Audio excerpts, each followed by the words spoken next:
Không được à. Con chơi bỏ. Con nhà cái trò chơi biết chơi.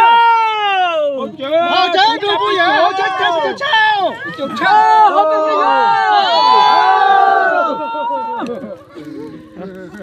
không có gì đâu. Hỏi bà mình hỏi thắt chua. Có thể tao hỏi chưa? Hỏi rồi. Mua cho sao mà hai mấy tu.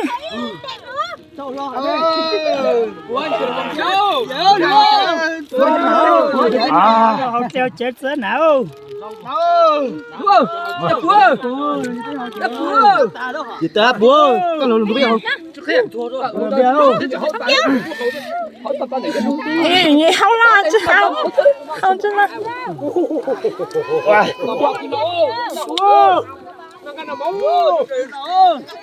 Hào á?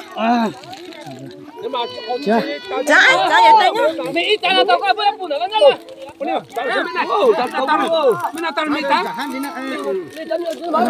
Chấm vô sai mà. Ta mày lo. Wow. Mày luôn nào qua mày. Cái thằng mình nào? Thì nó tao kín rồi đâu. Phải lại ơi. Con mẹ. Ủa, thằng mình nào? Đã chưa? Con tao luôn. Nào. Sao phải lại á? Nhà này nhà lúc ông chạy hả? Tao nhớ. Tao cho đi nào. Tao cho đi cho tao nào. Sao phải? Đang cả đúng không? Sao mà mình mẹ đó lông nó đây. Lông mà mày đó. Nó thằng lên. Nó thằng à? Nó gầy á? Nó gầy á? Nó từ đâu? Nhà món nhà. Nào nó. Cho nó nhìn không gì đó. Sáng rõ tiền nó. Sáng rõ tiền nó ai nhặt khơi nhân nó.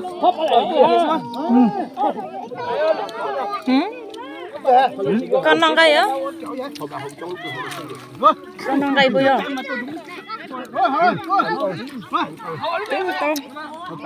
Tí tốn bia ê.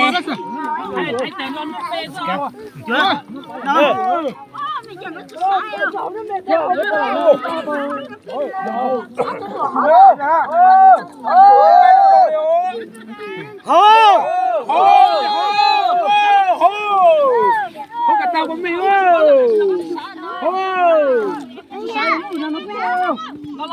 Chả để chứ sai mới ra nè nói.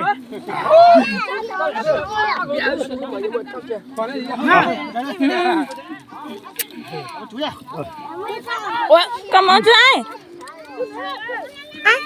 Con muốn chơi? Nó chỉ muốn xếp vào thế vậy nó. Bây giờ dân theo vào dân nó. Trong thời nó.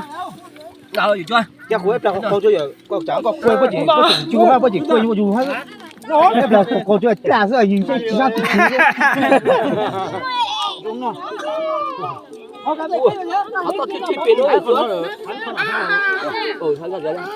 Mua thì ta chạy ra tông bia hả cha? Dùng cầu. Để hình cầu mới là mở tay làm đó đấy mới bao mở về cái trái này nữa đây là gì mới bao âm là về cái trái này nữa đấy Bóng đỏ biết con đi.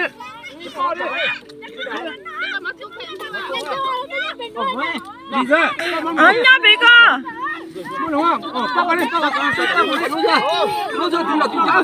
đi rồi cấp quan nó mở rồi đâu bà nó mày ơi Không đâu mà xuống đây. có bà mày lo đây Có mình thôi.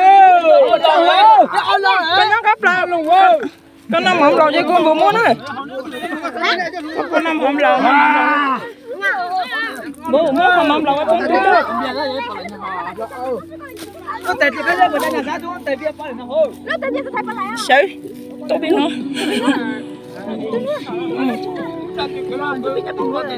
hả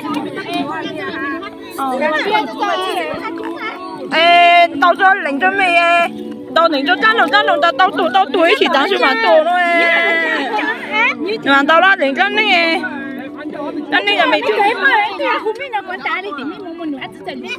à lừa hả chưa lừa chưa la à câu tôi chơi mẹ ơi mày ta chú con mẹ à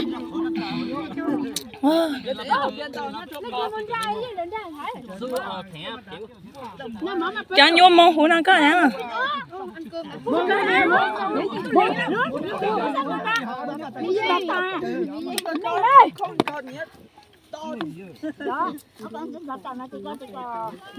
mẹ là tôi nuôi đi mẹ là nuôi nó à Oh, no. No.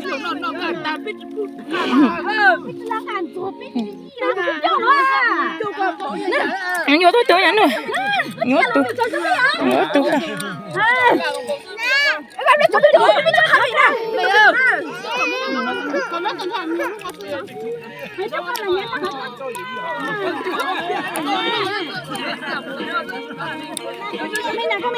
Hả? Đâu mình nhau rồi. Thôi mình đi đây.